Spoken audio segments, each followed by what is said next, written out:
आप सभी का बहुत आभार हमारे साथ जुड़े रहने के लिए। माननीय नेता प्रतिपक्ष अमर बावरी जी हमारे साथ हैं, हम उनसे चर्चा करेंगे। हमारा विषय है कालिक से कितना बाहर कोयलांचल।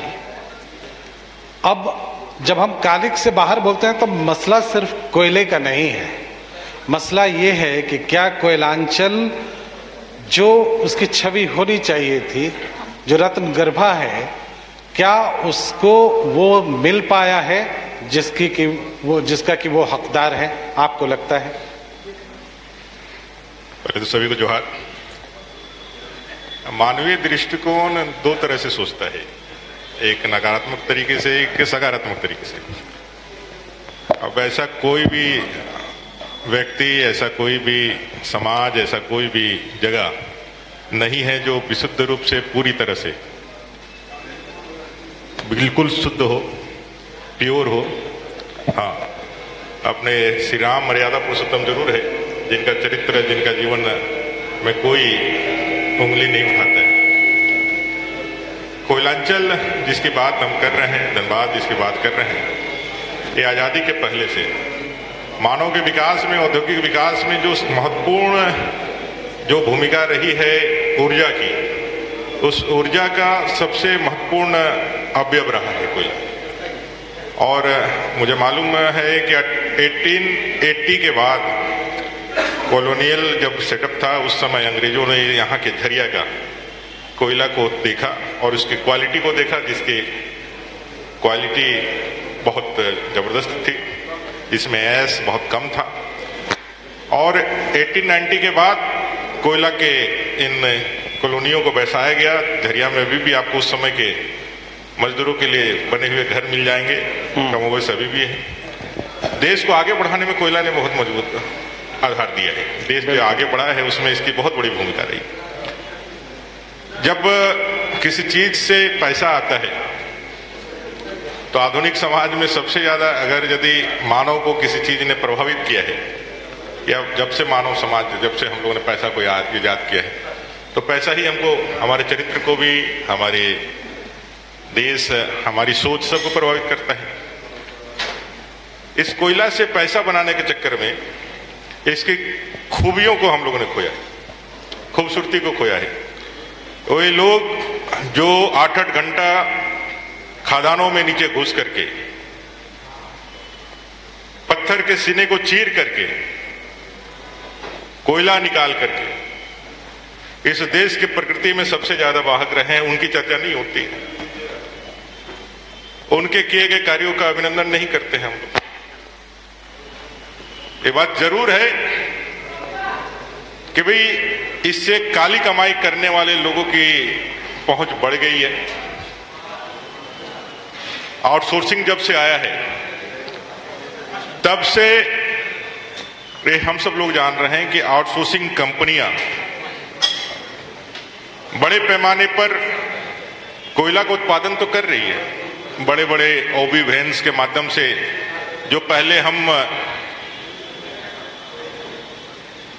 मानव के रूप में या मानव श्रम के रूप में जहां 1 ट्रक 2 ट्रक निकालते थे 1 घंटा में, अभी वो 10-10 ट्रक कोयला का उत्पादन कर ले रहे हैं।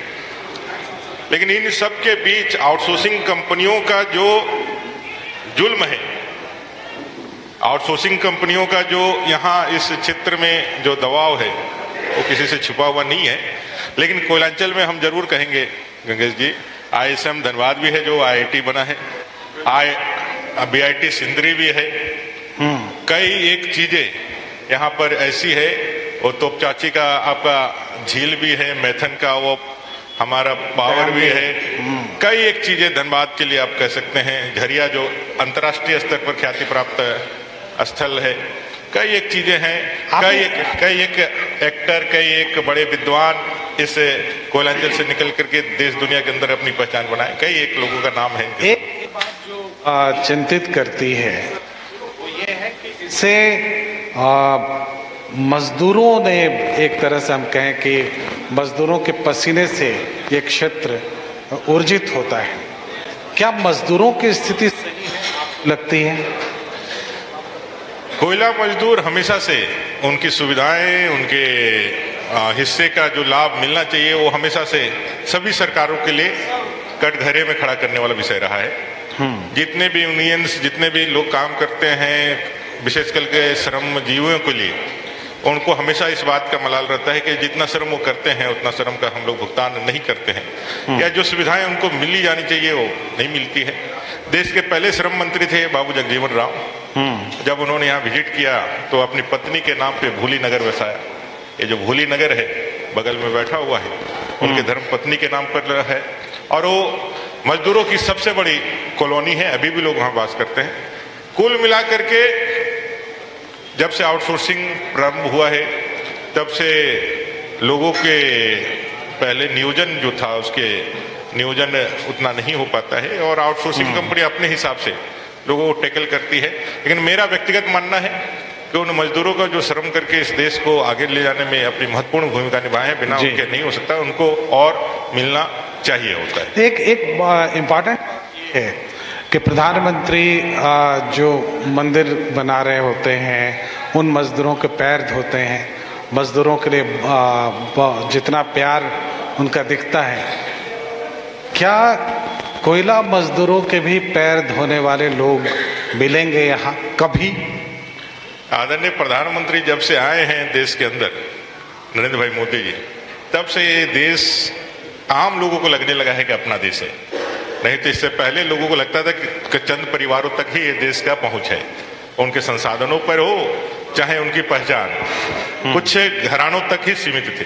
पहली बार देश के प्रधानमंत्री जी ने भारत के 100 को जागृत किया है, 1 अरब 40 करोड़ लोगों में भावना जागृत करके कि आप इस देश के भाग्य विधाता है, निर्माता है, और उनको अपने साथ जोड़ने का काम, चाहे वो कुंभ के मेले में महादलित तो सफाई कर्मचारी, जिसको हम सफाई कर्मचारी क्या 4th ग्रेड का एक कह करके उनका मान मर्दन करते थे, जहां उनको जो है हम लोग जो है उनके जो आत्मबल है उसको हमेशा हम लोग दरकिनार करते थे। प्रधानमंत्री जी ने जब उनका पैर धो करके उनका अभिनंदन किया तो पूरे देश के अंदर और पूरे विश्व के अंदर एक मैसेज गया कि भाई प्रधानमंत्री जी ने जब धोया है तो भाई ये जो सफाई कर्मचारी है कहीं नहीं। मुझे लगता है कि आदरणीय प्रधानमंत्री ही हैं जो श्रम जीवियों को इतना सम्मान दे रहे हैं, उनको आदर दे रहे हैं, उनको उनके साथ जुड़ करके उनमें भारत के निर्माण का वह जज्बा पैदा कर रहे हैं। एक दिन जरूर ऐसा आएगा कि यहाँ के कोयलांचल के या फिर यहाँ के मजदूरों का भी उस राष्ट्र के लिए किए गए कार्यों को नमन यह देश करेगा। आदरणीय प्रधानमंत्री जी जरूर करेंगे। मतलब आपको लगता है कि यहाँ के मजदूरों के भी कोई समय ऐसा आएगा, कभी निश्चित रूप से कभी ऐसा कोई मौका आता है, कोई उल्लेखनीय कोई ऐसा अवसर आता है तो आदरणीय प्रधानमंत्री जी तो ऐसे सभी, जब एक मजदूर का या एक कारीगर का कहीं भी सम्मान होता है तो समस्त कारीगर समस्त वैसे श्रमजीवियों का ही सम्मान होता है। तो इस हिसाब से अगर देखें तो पर्टिकुलरली आप इस सेक्टर के लोगों का आप यदि नहीं किए हैं, फिर भी जितने श्रमजीवी हैं उनके लिए तो बहुत बड़ा सम्मान आदरणीय प्रधानमंत्री जी ने किया है। हम उस संस्कृति के संवाहक हैं जहां निर्माण के बाद लोगों के हाथ नहीं काटे जाते हैं, निर्माण के बाद उनके गले में माला पहना करके उनके जो है उनको अभिनंदन करके उनको राष्ट्र निर्माण के लिए उनके किए गए कार्यों के प्रति कृतज्ञता व्यक्त की जाती है। चलिए ये एक मुद्दा है, मामला फिर कोयलांचल पर लेकर आते हैं। मुंबई से अंडरवर्ल्ड खत्म हो रहा है, लेकिन यहाँ ये गैंग वॉर खत्म नहीं हो रहा। कोई ना कोई गैंगस्टर आ जाता है, लॉ एंड ऑर्डर की समस्या हमेशा बनी रहती है। आखिर क्या वजह है? और जब तक ये नहीं सुधरेगा तब तक आम जनजीवन यहाँ का कैसे सामान्य होगा, कैसे सामान्य दिखेगा? धनबाद से जुड़ा हुआ किस्सा है Gangs of Wasseypur ji. Part 1 part 2 दोनों चला, दोनों हिट्स हुआ। हम लोग जब मुझे जिम्मेवारी थी पर्यटन कला संस्कृति मंत्रालय की, तो कई एक फिल्मी दुनिया के लोग आते थे, तो मैं उनको बराबर कहता था कि झारखंड के खाली नेगेटिव एस्पेक्ट्स को ही क्यों दिखाते हो, कभी पॉजिटिव चीजों को भी दिखाओ, बहुत सारी चीजें यहाँ पर भी है। देखिए गैंग्स वार हो, लॉ एंड ऑर्डर का संधारण हो, ये राज्य सरकार का विषय है। राज्य सरकार मजबूत रहती है, और मैं यहाँ डंके की चोट पे कह सकता हूँ 2014 से 2019 तक जब हमारे बीजेपी की सरकार थी, ये गैंग्सवाद, ये नक्सलवाद, ये पूरी तरह से हम लोगों ने उसको खात्मे की दिशा में लेकर के गए थे और लॉ एंड ऑर्डर पूरी तरह से संधारण था।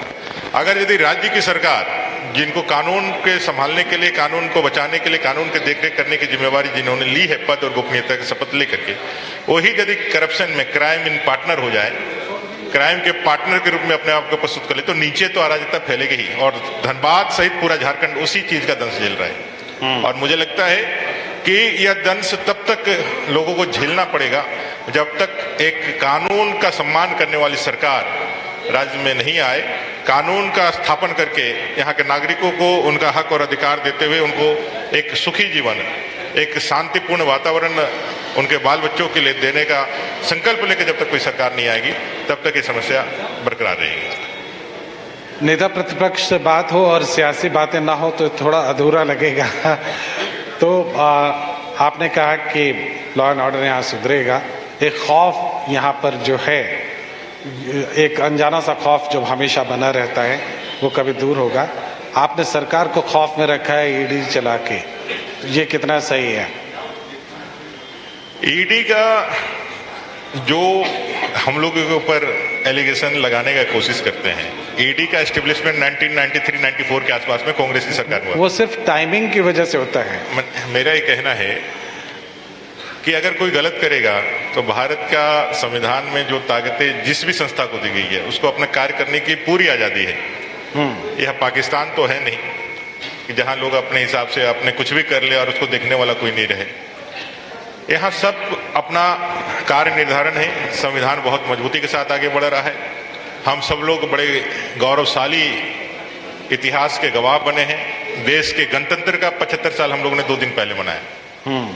जब देश आजाद हुआ था, जब संविधान हम लोग बना रहे थे, तो यही चर्चिल, उस समय का ब्रिटिश पार्लियामेंट के प्राइम मिनिस्टर, उन्होंने कहा था कि 10 साल तक यह लोकतंत्र नहीं चलने वाला है, ये हमारे पास वापस आएगा। और हम बहुत ऑनर्ड और अपने आप को बहुत गौरवान्वित महसूस करते हैं कि 1 अरब 40 करोड़ देशवासी अपने मतदान का प्रयोग करके विश्व के सबसे ज्यादा मतदान का प्रतिशत के साथ हम जो है अपने गणतंत्र को मजबूती करके आगे बढ़ रहे हैं। अमेरिका, जो इसको तथाकथित लोग कहते हैं कि भाई ये लोकतंत्र की जननी अमेरिका, वहां भी सत्ता का परिवर्तन जो है, हस्तांतरण जो है, वो स्मूथली नहीं रहा। अभी आपने देखा होगा, अभी ट्रंप जब हट रहे थे व्हाइट हाउस में लोग चढ़ गए। तो मेरा कहना है कि सारे संवैधानिक पद जो है या संवैधानिक संस्थाएं हैं वो अपने दायरे में कानून के अनुसार काम करती है, और जो गलत करता है उस पर कार्रवाई होनी चाहिए, होगी ही। और मोदी जी ने तो जब से सरकार में आए हैं करप्शन के प्रति 0 टॉलरेंस रखा है, और 10 साल के अंदर जो भारत का कायाकल्प हुआ है, एक उदासीनता का भाव से, एक असहाय रूप में जो भारत के नागरिक थे, जिनको लगता था कि इस देश में कुछ नहीं हो सकता है। हमारे पास अभी आपके आदरणीय के पॉलिटेक्निक के साहब बता रहे थे ना, जब भी बाहर गए तो बोले जब वहां लॉ एंड ऑर्डर नहीं है। आज उन्हीं पदाधिकारियों के साथ आज देश ने करके दिखाया है, एक मजबूत नेतृत्व के साथ। आज हम लोग विश्व का 5वां सबसे बड़ा अर्थव्यवस्था बन गए, और अगले 5 साल के अंदर हम 3रा अर्थव्यवस्था बनेंगे। ये भारत की प्रगति है। 108 से ज्यादा जो अपना एंटरप्रेन्योरशिप है, वो 108 से ज्यादा ऐसे लोग हैं जो 3 लाख से ज्यादा, उससे ज्यादा उनका ये बन गया है। तो कई एक चीजों में भारत ने आगे बढ़ने का काम किया है, और ये पूरा जाता है सभी को समान रूप से अपने कानूनी अधिकारों का उपभोग करने का। जहां गलत करता वहां जाएंगे, वहां होना ही चाहिए। और मोदी जी के नेतृत्व में तो इस पे मैं समझता हूं कि जितने भी भ्रष्टाचारी हैं उनके हलक से पैसा निकाल करके देश की जनता का पैसा देश की जनता को जाए। राजीव गांधी जी को याद करना चाहेंगे, जब आपने इस सारे विषय को लगाया। राजीव गांधी जी कहते थे कि भाई उस समय के तत्कालीन प्रधानमंत्री कि भाई हम 1 रुपया दिल्ली से भेजते हैं, वो धनबाद पहुंचते 15 पैसा हो जाता है। अरे प्रधानमंत्री हैं जो 1 रुपया भेजते हैं तो सीधे लाभों के खाते में 1 रुपया जाता है, और 85 पैसा जो गायब हो जाता था ना, वो राज्यसभा के सांसद के यहाँ देखे ना, बड़ा बड़ा अलमारी में कैसा पैसा मिला है, वहीं पे मिल जाता था। आने वाला समय बजट सत्र है, प्रदेश का भी बजट सत्र बहुत महत्वपूर्ण होगा। किस एरिया में आपको लगता है पिछले 4 साल में अगर हम आकलन करने के लिए आपको बोलें प्रदेश सरकार के कामकाज का, तो कैसे आकलित करेंगे, और अंतिम बजट से आपको क्या उम्मीद है? नाउमीदी तो ऐसे घर कर गई है कि अब उनको अपने से ही उम्मीद नहीं है। तो नाउमीदी ऐसी हो गई है कि मंत्री से लेकर के मुख्यमंत्री तक उनको अपने से भी नाउमीदी आ गई है। पूरा झारखंड जो है बहुत पीछे चला गया है, बहुत ही असफल सरकार रही है, सभी को ठगने का काम किया है। और मैं कहूँ तो युवाओं को सबसे ज्यादा ठगने का। अभी आज जो सीजीएल की परीक्षा हुई, इसका परीक्षा का जो प्रश्न है वो 24 घंटे पहले लीक हुआ है। हमारे पास सारा डॉक्यूमेंट्स आ गया है, मैं आपको डॉक्यूमेंट्स के साथ प्रोड्यूस करूंगा। कोई परीक्षा एग्जामिनेशन के जो एजेंसी है उसके मातहत हुआ है। ये खबर सामने आई, हम लोग ने 5 बजे तक इंतजार किया था कि भाई देखता हूं जो मार्केट में जो आंसर शीट चल रहा है वो आंसर शीट क्या वो सही में जो परीक्षा में जो आंसर किए जो प्रश्न है मैच करता है कि नहीं। 5 बजे के बाद हमने देखा हो 100% मैच कर रहा है। तो आप समझ सकते हैं कि सरकार ने पूरे सिस्टम को खोखला कर दिया है। इस सरकार से कोई उम्मीद नहीं। ये बजट जो है ये आखिरी बजट पेश कर ले, लेकिन इससे कोई उम्मीद ही नहीं है। नाउम्मीद सारे लोगों का एक ही आशा है कि जितनी जल्दी बैलेट का बॉक्स तैयार हो और वो अपना मतदान का प्रयोग करके इस सरकार को वापस उसको जो है बाहर उखाड़ करके फेंक दें। बहुत बहुत धन्यवाद हमसे तमाम विषयों पर बातचीत करने के लिए। हम अभी आप यहाँ मौजूद में रहेंगे थोड़ी देर। हम आग्रह करेंगे कि जो अपना लोगो है उसे हम लोग अभी आपके हाथ से लॉन्च करना चाहेंगे। हमारा लोगो अब इससे पहले ये लोगो लॉन्च में थोड़ा सा टाइम लगेगा। इससे पहले हम लोग का लोगो लाल रंग का था, अभी आप देख रहे हैं ये सफ़ेद रंग का हो रहा है। तो ये लोगो आप लॉन्च करेंगे, हम उम्मीद करते हैं थोड़ी देर आप थोड़ा समय और निकालेंगे और फिर हम लोग बैठकर चलिए। आपके सभी दर्शकों को और आप सबको पूरे परिवार को 22 को भी बहुत सारी शुभकामनाएं। यह नया वर्ष अनेक चीजों में नया होने वाला है। 500 साल के लंबे संघर्ष के बाद रामलला भी आए हैं और रामराज की परिक्रमा पूरा होने वाली है, उसमें आपका भाई सुखदेव भी साथ रहे। आप सबका बहुत अभिनंदन। बहुत धन्यवाद। बहुत धन्यवाद। बहुत बहुत धन्यवाद अमर बावरी सर आपका। मैं आपके लिए तभी से मैं भी आपको सुन रही थी और मैं आपके लिए 2 पंक्ति कहना चाहूंगी। लोग कहते हैं आप संघर्ष कीजिए, हम आपके साथ हैं। लोग कहते हैं आप संघर्ष कीजिए, हम आपके साथ हैं।